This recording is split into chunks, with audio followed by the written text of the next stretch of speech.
Please open the Bible, everyone. Romans chapter 11. Romans 11.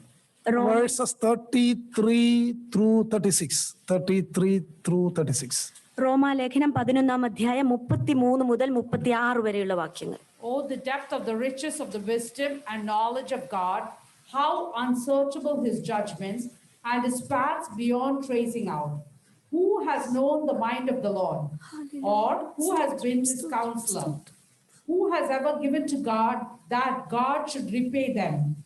For from him and through him and for him are all things.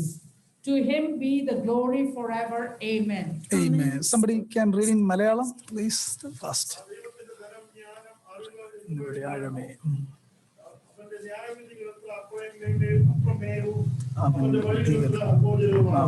കർത്താവിന് മനസ്സറിഞ്ഞവനാര്? അവന് മന്ത്രിയായിരുന്നവനാര്? അവന് വല്ലതും മുമ്പേ കൊടുത്തിട്ട് പ്രതിഫലം വാങ്ങുന്നവനാര്? സകലവും അവനിൽ നിന്നും അവനാലും അവനിലേക്കും ആകുന്നുവല്ലോ. അവനിലേക്ക് മഹത്വം. ആമേൻ. Praise the Lord. വളരെ ഡീപ്പായിട്ട് ചിന്തിക്കേണ്ട ഒരു പാസേജാണ് നമ്മൾ വായിച്ചത്. We read a passage which need a deep understanding. ഈ ലോകത്തിലെ എവറിത്തിങ് ഈ വാക്യത്തിന്റെ അണ്ടറിൽ കൊണ്ടുവരാം. എവറിത്തിങ് ഇൻ ദ യൂണിവേഴ്സ് ഈ വാക്യത്തിനടിയിൽ കൊണ്ടുവരാം. We can bring almost everything in the universe under these verses. ഈ വാക്യത്തെ പറ്റി ചില ദേവദാസന്മാർ പറഞ്ഞേക്കുന്ന ഇങ്ങനെയാണ്: this is the bedrock of all doctrines in the holy scriptures. അടിസ്ഥാനമാണ് ഈ ഹോളി സ്ക്രിപ്ചറിൽ പറഞ്ഞിരിക്കുന്ന എല്ലാറ്റിൻ്റെയും അടിസ്ഥാനമാണ്. This is the Mount Everest of all the truth. അതൊക്കെ മലയാളത്തിൽ പറയാനും ഒക്കെ ബുദ്ധിമുട്ടാണ്. മനസ്സിലായല്ലോ? ആ വാക്യത്തിന്റെ ഡെപ്താണ് ഞാൻ ആ പദത്തിലൂടെ കൊണ്ടുവരാനായിട്ട് ശ്രമിച്ചത്. I would like to introduce you how depth the verses which we just read. ഈ ഭാഗം വാസ്തവത്തിൽ ഒരു ഒരു ഒരു ഹിമ്മാണ്, അല്ലെങ്കിൽ ഒരു ഡോക്സോളജിയാണ്. This portion is actually a doxology. Doxology എന്ന് പറഞ്ഞാൽ പ്രൈസിങ് ടു ഗോഡ്. അതാണ് ഡോക്സോളജി എന്ന വാക്കിന്റെ അർത്ഥം. ദൈവത്തെ മഹത്വപ്പെടുത്തുക.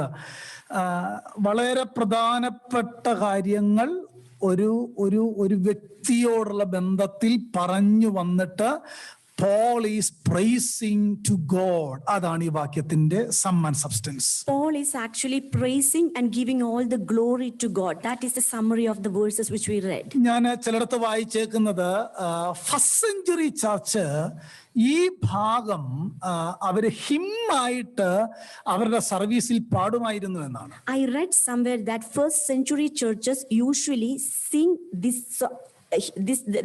verses which we read as a hymn during their worship service. ആ വാക്യത്തിലേക്ക് നോക്കിയേ. ഹാ, ദൈവത്തിന്റെ ധനം, ജ്ഞാനം, അറിവ് എന്നിവയുടെ ആഴമേ, അവന്റെ ന്യായവിധികൾ എത്ര അപ്രമേയവും അവന്റെ വഴികൾ എത്ര അഗോചരവുമാകുന്നു.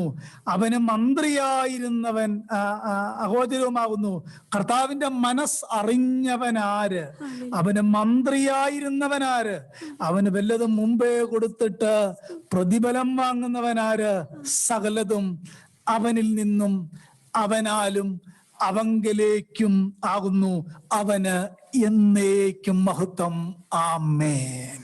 We can see here that the writer is actually explaining the depth of the riches, both of the wisdom and knowledge of God, and praising him and giving him all the adoration by concluding saying, for of him and through him and to him are all things. To him be glory forever. Amen. 33, 34 and 35 I have no time to explain today. I do not have enough time to explain. അതിനകത്ത് നിങ്ങൾ നോക്കിയാൽ മതി, 5 specific വാക്കുകൾ നമ്മുടെ കർത്താവിന്റെ glory വ്യക്തമാകുന്ന, omnipotent വ്യക്തമാകുന്ന 5 special word Paul used there. Paul was using to represent his omnipotence, especially he is specifying 5 words. നിങ്ങൾ നോക്കിയ riches, wisdom, knowledge, judgment and his ways. Riches, wisdom, knowledge and his ways. Judgment and his ways. ഈ 5 കാര്യം പറഞ്ഞിട്ട് എല്ലാ മനുഷ്യരോടുമായിട്ട്, all യൂണിവേഴ്സിനോട് Paul is asking 3 questions. Then Paul was asking 3 questions to all the universe. നിങ്ങൾ എല്ലാവരും ആ വാക്യം വായിച്ചിട്ട് can you say answer to that question? Are we able to answer those questions specified in those verses? കർത്താവിന്റെ മനസ്സറിഞ്ഞവനാർ. Who has known the mind of the Lord? What is our answer? ആർക്കും അറിയത്തില്ല. Yeah, that is God himself. Don't separate Trinity. Praise the Lord. Known Yeah. കർത്താവിന്റെ മനസ്സ് അറിഞ്ഞവനാര്? Who has known the mind of the Lord? നമുക്കാർക്കും അറിയില്ല.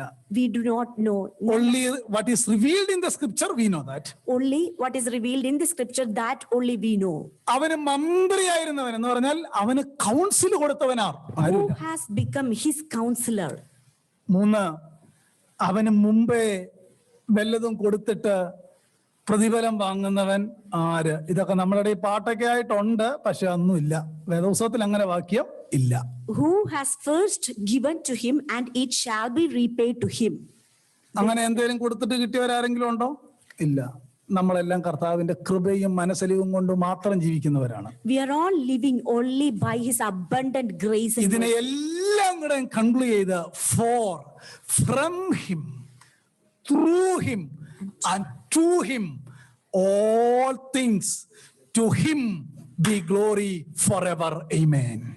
ആ സകലവും അവനിൽ നിന്നും അവനാലും അവങ്കലേക്കും ആകുന്നുവല്ലോ, അവന് എന്നേക്കും മഹത്വം. ആമേൻ. ഈ ഞാൻ ഇൻട്രൊഡക്ഷൻ മാത്രം പറഞ്ഞു നിർത്താം. കർത്താവിന്റെ മേശ നമ്മുടെ നടുവിലുണ്ട്. I would like to give you an introduction for this verse.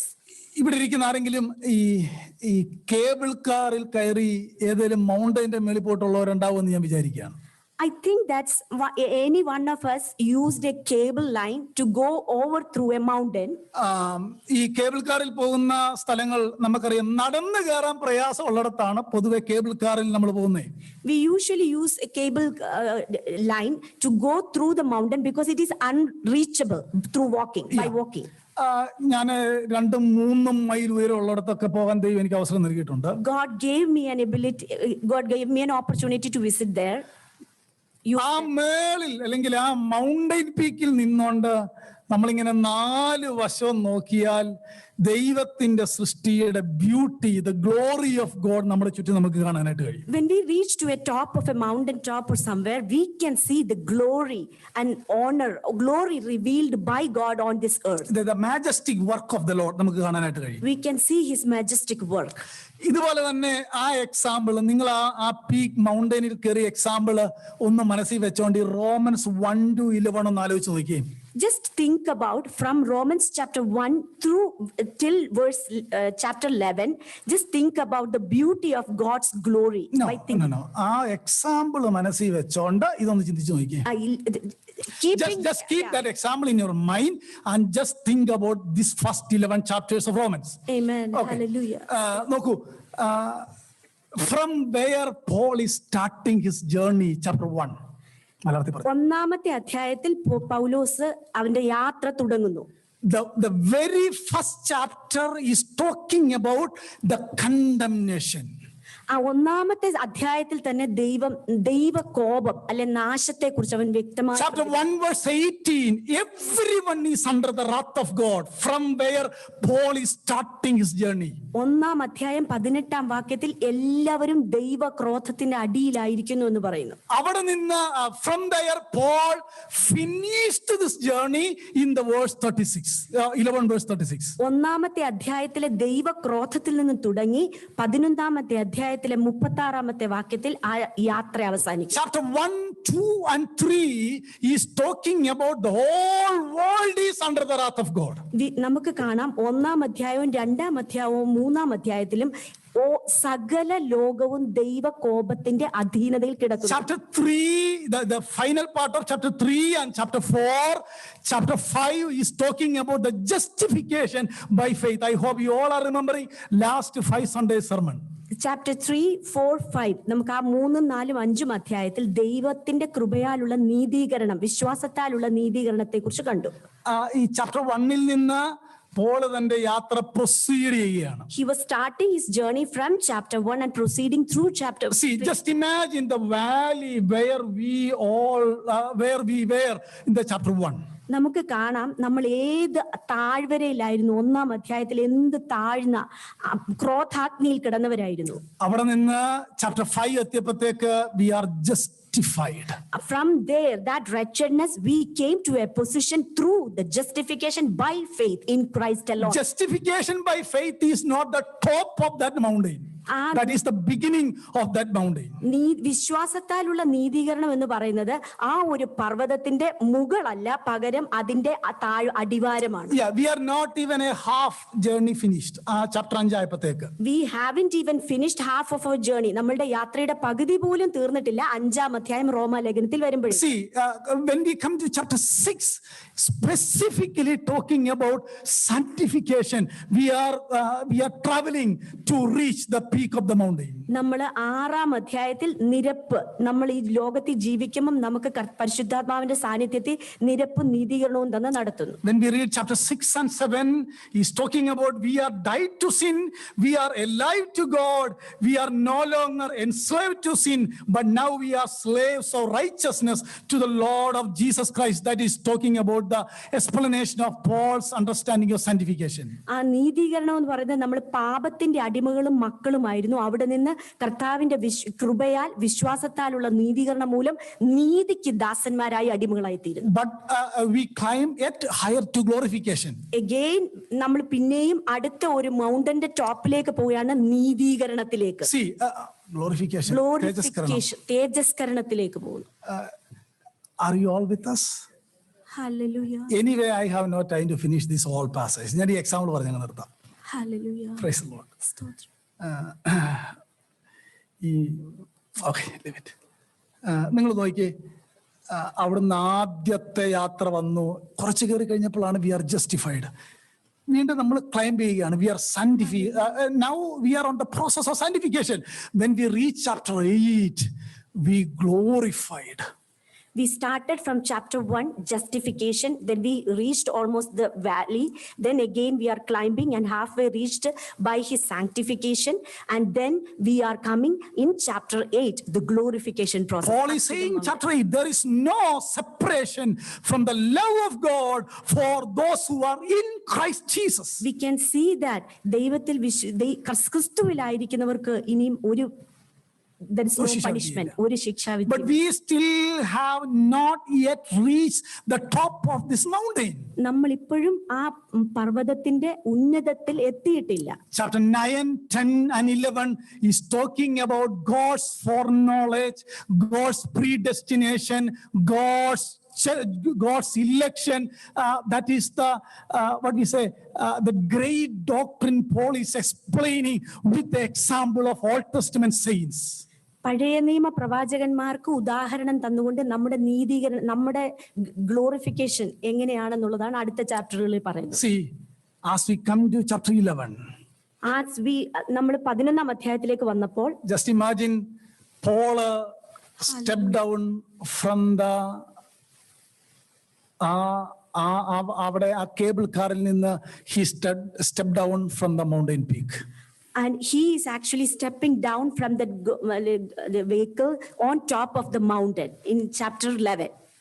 സകലത്തെയും ആ താഴ്വരയിൽ നിന്ന് പോൾ നോക്കി. Then once he started, when he stood on the top of the mountain, he was looking around. ഇവിടെ ഇരിക്കുന്ന എല്ലാവരും ഒന്ന് ആലോചിച്ച് നോക്കിയേ, നമ്മൾ എവിടെ നിന്നാണ് ആ മൗണ്ടെയിൻ പീക്കിലേക്കുള്ള യാത്രയിൽ വരുന്നത്? Let's just imagine from where we started our journey to reach this top of this mountain. നമ്മുടെ ആ സ്വപ്നം ഒന്ന് കണ്ടുകൊണ്ട് ഒന്ന് ആ മൗണ്ടെയിൻ ടോപ്പിൽ ഒന്ന് ഇറങ്ങിയിട്ട് ആ വന്ന വഴിയിൽ നിന്ന് ആ യാത്രയൊന്ന് ആലോചിച്ച് നോക്കിയേ.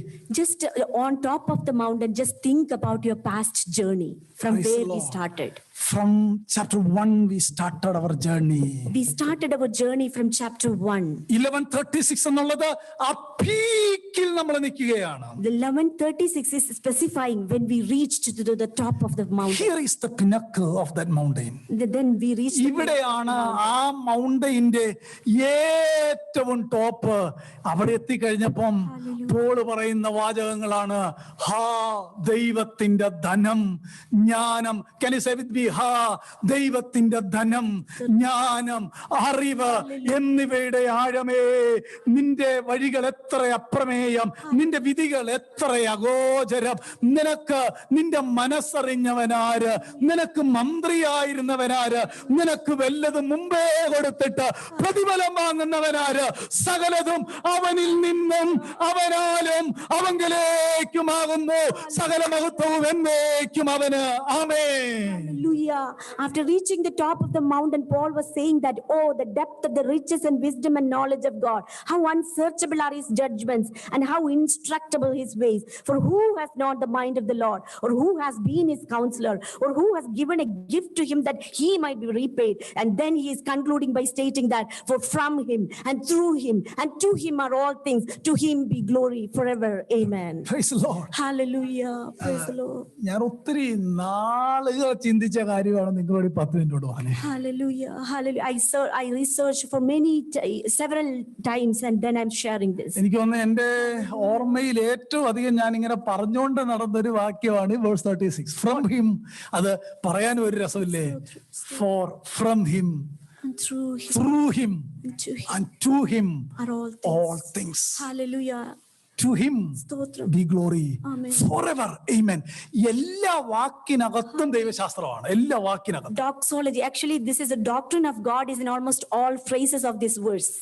ഞാൻ 33, 34, 35 അങ്ങ് മാറ്റുകയാണ്. Come to our main portion, verse 36. Let us turn our attention to chapter verse 36. ഞാൻ ആ വാക്യത്തെ I will divide into 2. I'm going to divide this verse into 2. Theology എന്നുള്ളൊരു വാക്ക് ഉപയോഗിക്കുകയാണ്. അതിനോട് പണക്കൊന്നും തോന്നരുത്. തിയോ എന്ന് പറഞ്ഞാൽ തിയോളജി എന്ന് പറഞ്ഞാൽ തിയോസ് പ്ലസ് ലോഗോസ്, ദൈവവചനമെന്നേ അർത്ഥമുള്ളൂ. But I am so familiar to use that word theology instead of the word. Okay, I'm using a word theology. ഞാൻ ഇതിനെ രണ്ടായിട്ട് അങ്ങ് ഒന്ന് ഡിവൈഡ് ചെയ്യാൻ പോവാണ്. നമുക്ക് പിന്നാലെ അത് ചിന്തിക്കാം വിശദമായിട്ട്. The first part, God centered theology. The first part of that verse, God centered theology. First part of this verse is God-centered theology. വാക്യം നോക്കിയേ, അവനിൽ നിന്നും അവനാലും അവങ്കലേക്കും. God centered theology. God-centered, because for from him and through him and to him. അതിന്റെ second part നോക്കിയേ, സകല മഹത്വവും എന്നേക്കും അവന്. ആമേൻ. God centered doxology. കിട്ടിയോ? Second part is also God-centered. To him be glory forever. ആ രണ്ട് വാചകത്തിലേക്ക് നോക്കിയേ. The first part God centered theology, second part God centered doxology. We can see first part God-centered theology and second part God-centered doxology. ഒരു ദേവദാസൻ പറഞ്ഞൊരു വാചകം ഞാൻ നിങ്ങളെ വായിച്ചു കേൾപ്പിക്കുക. ഒരു കോട്ടാണ്. There is no true doxology until you know the true theology. It is our theology that ignites our doxology. Amen. ഞാനതിനെ മലയാളത്തിൽ ഇങ്ങനെ പറയാം. ദൈവശാസ്ത്രം, ദൈവവചനം നമുക്ക് അറിയാവുന്ന അത്രയും മാത്രമേ, അതിന്റെ വെളിച്ചത്തിൽ മാത്രമേ ദൈവത്തെ സ്തുതിക്കാനായിട്ട് കഴിയത്തുള്ളൂ. എത്രമാത്രം തിരുവെഴുത്തറിയാമോ അത്രയും ഉന്നതമായിരിക്കും നമ്മൾ ദൈവത്തിന് കൊടുക്കുന്ന മഹത്വത്തിന് ഉയർച്ച. അതേറ്റവും താഴെയായിട്ട് ദൈവപരിജ്ഞാനം നമുക്കുള്ളെങ്കിൽ ആ ദൈവത്തെ സ്തുതിക്കുന്നതും അത്രയും താഴ്ന്ന ലെവലായിരിക്കും. എന്നാൽ നമ്മുടെ തിയോളജി ഉയർന്നതാണെങ്കിൽ, ദൈവവചനത്തെ പറ്റിയുള്ള നമ്മുടെ കാഴ്ചപ്പാട് വളരെ ഉയർന്നതാണെങ്കിൽ, നമ്മൾ ദൈവത്തിന് കൊടുക്കുന്ന സ്തോത്രവും സ്തുതിയൊക്കെ ആ higher ലെവലായിരിക്കും. It will always, the praises and glory always be ascribed to the Lord, depending always upon the true knowledge about God. Praise the Lord. ഞാൻ Hallelujah. ഒന്നാം ഭാഗത്തിന്റെ ഇൻട്രൊഡക്ഷൻ പറയാം. The God-centered theology. I would like to explain God-centered theology. ആ sentence നോക്കിയേ. From him, to him and through him. നിങ്ങൾ ഈ planet എർത്തിലെ സകല കാര്യം ആലോചിച്ച് നോക്കിയ, സകല കാര്യവും ആലോചിച്ചിട്ട് എല്ലാം എവിടെ നിന്നാ തുടങ്ങിയ? From where all these things started? From God. Think about all the things on this planet Earth. Where did it all start? Who is controlling everything? Through God. Where did it start? From God. And who is controlling it? Through God. What is the final analysis? Everything will come back to God. And where are we going? Everything will be concluded in him. This statement is high and as deep and broad and long as the entire universe and everything that occurs within the universe. ഈ പ്രപഞ്ചത്തിന്റെ നീളവും ഉയരവും ആഴവും വീതിയും മുഴുവൻ ഈ വാക്യത്തിൽ ഉൾക്കൊണ്ടിരിക്കുന്നു. ആ 3 prepositional phrases കണ്ടോ? From him, through him, to him. And we can see these prepositions from him and through him and to him. Here is the Romans chapter 1 through 11 in summary, that verse.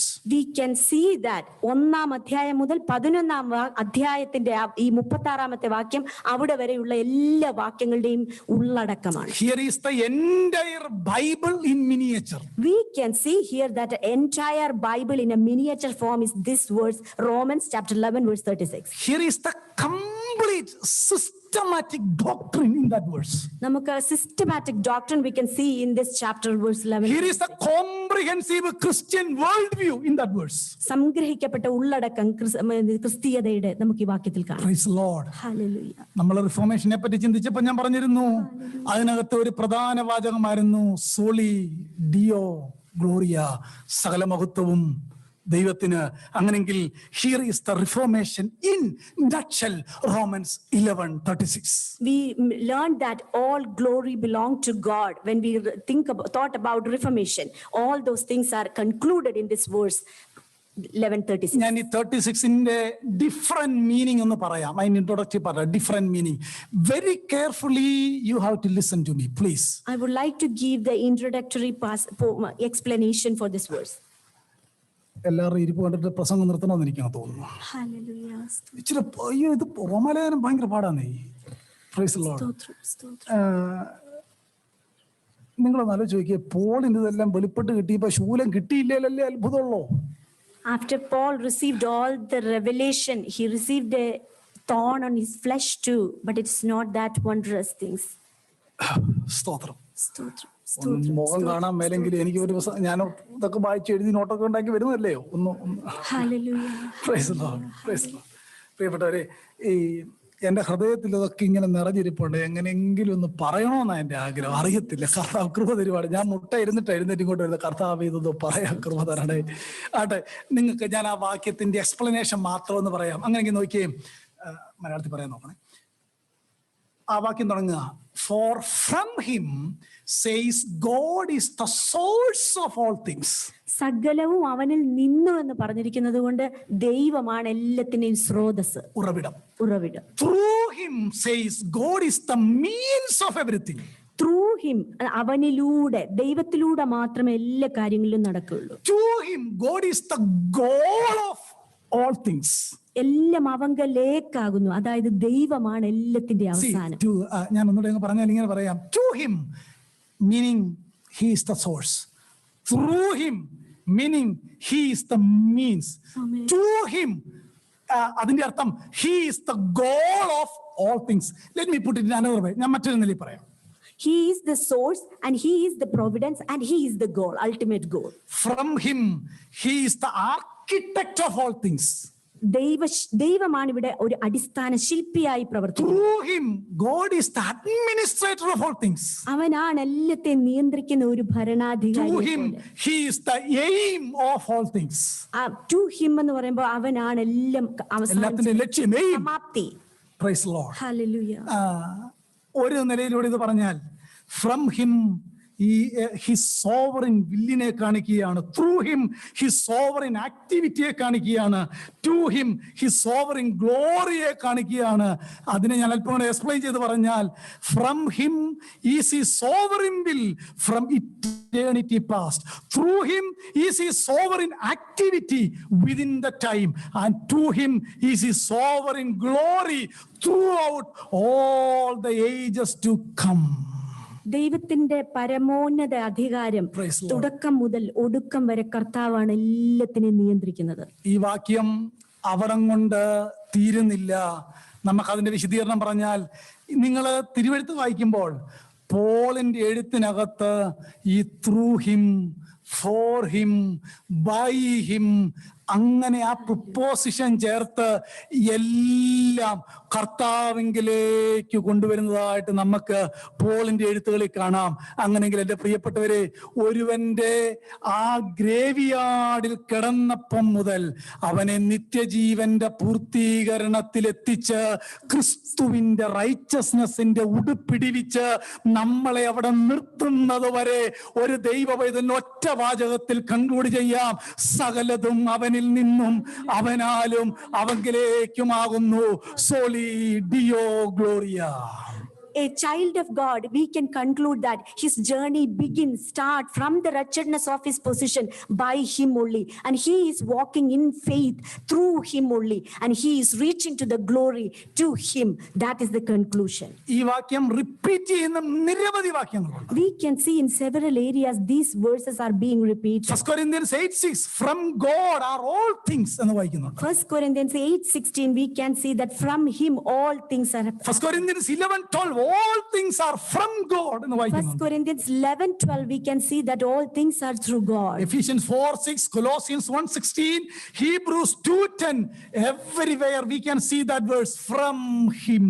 In book of Ephesians, Colossians, and in Hebrews, we can see all things are from him. Praise the Lord. അങ്ങനെയെങ്കിൽ ഞാൻ അതിനിങ്ങനെ conclude ചെയ്യാം. Hallelujah. നമ്മുടെ worship Amen. ഒരിക്കലും ഈ മ്യൂസിക്കിന്റെ മൂഡിലായിരിക്കരുത്. So I would like to tell you that our worship should not never be in proportion to the music or the instruments. Worship is not generated by mood music. Worship should not be generated by the mood of a music. Praise the Lord. Hallelujah. ഈ from him through him to him അത് പറഞ്ഞിട്ടാണ് New ടെസ്റ്റ്മെന്റിൽ വർഷിപ്പിന്റെ explanation പറഞ്ഞേക്കുന്ന first verse Romans 12:1. നിങ്ങൾ ശ്രദ്ധിച്ചോ അതിന്റെ connection? In New Testament, actually, the worship is explaining only after this verse, chapter 11, verse 36, in Romans chapter 12, verse 1. നിങ്ങൾ അതിനെ രണ്ടിനും കൂടെ ഒന്ന് ചേർത്ത് നോക്കിയേ. ദൈവത്തിന്റെ സകല മഹത്വവും പറഞ്ഞിട്ട് വീണ്ടും ജനിച്ച് ഒരുവനോട് പറഞ്ഞേക്കുക, സഹോദരന്മാരെ, ദൈവത്തിന്റെ മനസ്സലിവ് ഓർപ്പിച്ച്, can you say what is the mercies of the Lord from first 11 chapters? അതാ നമ്മൾ അനുഭവിക്കുന്നേ. നമ്മൾ ഗ്രേവിയാർഡിൽ നിന്ന് നമ്മെ കൃപയാൽ രക്ഷിച്ചു, നമ്മളെ വിശുദ്ധീകരണത്തിന് വേണ്ട എല്ലാ ഉപാധികളും നൽകി, നമ്മളെ കറക്റ്റ് ചെയ്യേണ്ടടുത്ത് കറക്റ്റ് ചെയ്ത് ഇന്ന് വരെയും നമ്മളെ നിർത്തി. ആ ദൈവത്തിന്റെ മഹത്വം എല്ലാം അറിഞ്ഞപ്പം കൺക്ലൂഡ് ചെയ്തിട്ട് അടുത്ത വാചകത്തിന്റെ പ്രാക്ടിക്കൽ സൈഡ് പറയുക, സഹോദരന്മാരെ, ദൈവത്തിന്റെ മനസ്സലിവ് ഓർപ്പിച്ച് ഞാൻ നിങ്ങളെ പ്രബോധിപ്പിക്കുന്നത്, നിങ്ങൾ ബുദ്ധിയുള്ള ആരാധനയായി നിങ്ങളുടെ ശരീരങ്ങളെ ജീവനും വിശുദ്ധിയും ദൈവത്തിന് പ്രസാദവുമുള്ള യാഗമായി സമർപ്പിപ്പി. Paul is actually stating the wretchedness of our life from chapter 1 onwards, and then he was explaining the justification by faith in Christ alone in the following chapters, and then he is providing and explaining the sanctification which we are receiving throughout our journey on this earth, and finally he was saying how we are being glorified in chapter 8 onwards, and then he is concluding here that for of him, from him, and through him, and to him everything. And after that, once he came to realize everything, he is saying that I beseech you, therefore, my brothers, by the mercies of God, that you present your bodies a living sacrifice to God. That is true worship. നിങ്ങൾ നോക്കിയേ, എത്ര മനോഹരമായിട്ടാണ് holy spirit ആ പുസ്തകം പോളിലൂടെ എഴുതിച്ചു നൽകിയേ. Just to look at this book, how beautifully through Paul, by the help of the Holy Spirit, he wrote this chapter. നാം ഇന്ന് അനുഭവിക്കുന്നതും നാളെ അനുഭവിക്കാൻ പോകുന്ന എല്ലാ spiritual ബ്ലെസ്സിങ്ങും mercies of the Lord. What we are currently enjoying and what we are going to enjoy in the coming days, everything is only by the mercies of All God. the spiritual blessing. All the spiritual blessings are only by the mercies of God. ഇത് 11-ാം അധ്യായത്തിൽ എഴുതി കഴിയുകയാണ്. He is completing everything in chapter 11. All glory to God forever, amen എന്ന് പറഞ്ഞിട്ട് അതിന്റെ practical വശം പറഞ്ഞേക്കുക. Offer our bodies as a living sacrifice to the altar of God. This is true worship. Then he is, after writing Romans chapter 11 verse 36, he is writing and explaining the practical side of those words by exhorting that people in that church to say that you present your bodies as a living sacrifice because by the mercies of God who you are. ഇത്രയും മനസ്സിലാക്കിയാൽ music വേണമെന്നുണ്ടോ കർത്താവിന്റെ സന്നിധിയിൽ വീഴാൻ? If we truly understand this glory, then do we need music to worship him? എപ്പോഴും കൂട്ടായ്മയിലിരിക്കുമ്പോൾ ഓർക്കേണ്ടത് Hallelujah. Chapter 1 നിന്ന് Hallelujah. നമ്മളൊരു cable കാറെ കയറി ജസ്റ്റിഫിക്കേഷനിലെത്തി, അവിടെ നമ്മൾ സാന്റിഫിക്കേഷൻ പ്രോസസ്സിലൂടെ പോരുന്നു. കർത്താവ് നമ്മളെ നടത്തുന്നു. ശിക്ഷ വേണ്ടടുത്ത് ശിക്ഷ നൽകുന്നു, കറക്ഷൻ വേണ്ടടുത്ത് കറക്ഷൻ നൽകുന്നു, അഡ്വൈസ് വേണ്ടടുത്ത് അഡ്വൈസ് നൽകുന്നു. അവിടുന്ന് ഗ്ലോറിഫിക്കേഷനിലേക്ക് വരുന്നു. അത് എല്ലാം ദൈവത്തിന്റെ കരുണയാണ്. അവിടുന്ന് ഫോർനോളജും പ്രീഡെസ്റ്റിനേഷനും ഇലക്ഷനും ഒക്കെ മനോഹരമായിട്ട് പറഞ്ഞിട്ട് ആ 11 അവസാനം പറഞ്ഞേക്കുക, ദൈവത്തിന്റെ ധനം ജ്ഞാനം അറിവെന്നിവിടെ ആഴമേ. അവന് മന്ത്രിയായിരുന്ന ആര്? അവന് വല്ലതും മുമ്പേ കൊടുത്തിട്ട് പ്രതിഫലം വാങ്ങുന്നവനായ എല്ലാം അവനിൽ നിന്നും അവനാലും അവങ്കിലേക്കുമാകുന്നു. These are the mercies of the Lord. അതുകൊണ്ട് നമ്മുടെ ശരീരങ്ങളെ ദൈവത്തിന് പ്രസാദമുള്ള യാഗമായി സമർപ്പിപ്പീൻ. ഇതാകുന്നു New Testament worship. New Testament worship is explaining very clearly that in this book of Romans, actually our justification is being started and our sanctification is happening currently. Whenever we need punishment or whenever we need upliftment, God is providing everything through the Holy Spirit, and then we are reaching to the glorification, and then he is exhorting us how to submit and present our bodies as a living sacrifices. That is called worship, true worship. ഒരു sentence കൂടെ പറഞ്ഞു നിർത്താം. നമ്മുടെ theology എത്ര higher ആണോ അത്ര higher ആയിരിക്കും നമ്മുടെ worship. How deep we know, how higher. high and deep our theology, that much will be our worship to God. Praise the Lord. I hope you understood that final sentence. ഈ സഭായോഗത്തിന് വന്ന് ഒഴിപ്പിരിക്കുന്നത് എന്തുകൊണ്ടാണെന്ന് അറിയാമോ? They don't know what is God done for them. When we understand what God has done for each one of us, how much depth you know, it is always proportional. The worship, always it will be proportional to that Praise knowledge. Hallelujah. എനിക്ക് പ്രസംഗിച്ച് തീർക്കാൻ പറ്റിയില്ല. അടുത്ത Sunday പ്രസംഗിക്കാം. ഞാൻ എന്റെ explanation കർത്താവിനെ വെച്ചാൽ പറയാം. Hallelujah. സ്തോത്രം. ഞാൻ പറഞ്ഞത്രയും ചോദിക്കട്ടെ, മനസ്സിലായോ? ഒരുവിധം മനസ്സിലായോ? Hallelujah. ആ വാക്യം ഇനി ഇടയ്ക്കിടയ്ക്ക് പറഞ്ഞുകൊണ്ട് നടക്കത്തില്ലേ? From him, Hallelujah. through him, Hallelujah. to him. സ്തോത്രം. അത് ക്രിയേഷൻ ആണെങ്കിലും ഹിസ്റ്ററി ആണെങ്കിലും സാൽവേഷൻ ആണെങ്കിലും everything in the planet earth. Everything. From him, through him, and to him be what we say, to him be the glory forever. Amen. ഇത്ര ഓർത്ത് കഴിയുമ്പോൾ തമ്പുരാന്റെ സന്നിധി നെടുമ്പാട് വീഴുന്നു. This is all about Christian life. This is all about Christian worship. We will be able to truly worship him and know him if we understand that verse. For everything is from him and through him and to him are all things. That then we can conclude, to him be glory forever. Amen. ഞാൻ ഈ വാക്യമൊക്കെ മനസ്സിലായതുകൊണ്ടായിരിക്കും ഇങ്ങനെ ഒത്തിരി performance ഒക്കെ നടത്തുന്ന worship ലീഡേഴ്സിനെ കാണുമ്പോൾ എനിക്ക് ഭയങ്കര സങ്കടമാണ്. Since I understood the depth of these verses, I always feel very pity when I saw certain people only do as a worship leader. Praise the Lord. Hallelujah. സ്തോത്രം. വർഷിപ്പ് ലീഡർ എന്ന് പറയുന്ന ഒരു തസ്തിക ഒന്നും ന്യൂ ടെസ്റ്റ്മെന്റിനകത്തില്ല കേട്ടോ. Can you see that word anywhere in the New Testament? No. നമ്മൾ അങ്ങനെ ആക്കിയതാണ് പുതിയൊരു ശുശ്രൂഷ. അങ്ങനൊന്നുമില്ല. Hallelujah. Hallelujah. നമ്മളെല്ലാം individually offering our bodies as a living sacrifice to the Lord. എന്തോർക്കുമ്പം ദൈവത്തിന്റെ ധനം ജ്ഞാനം അറിവ്, അതിന്റെ അഗോചരം, അവന് മന്ത്രിയായിരുന്നവനാർ, ഇതെല്ലാം ഓർക്കുമ്പം നമ്മളെ പേഴ്സണലി ജീവിതം മുഴുവൻ കമ്മിറ്റ് ചെയ്ത് വിശുദ്ധിക്കും വേർപാടിനും വേണ്ടി സെറ്റപ്പാട്ട് ചെയ്യുന്നതാണ് worship. Truly, our worship is we have to submit and surrender, present our body as a living sacrifice in our day-to-day life. That is true worship. Theology എത്ര ഹയർ ആണോ അത്ര ഹയർ ആയിരിക്കും നമ്മുടെ worship. How higher the theology is and the knowledge is, that much higher will be our worship too. Praise God. Hallelujah. കർത്താവിന്റെ പൊന്നുനാമം എപ്പോഴും വാഴ്ത്തപ്പെടട്ടെ. May his name be glorified forever and ever. Amen. Amen.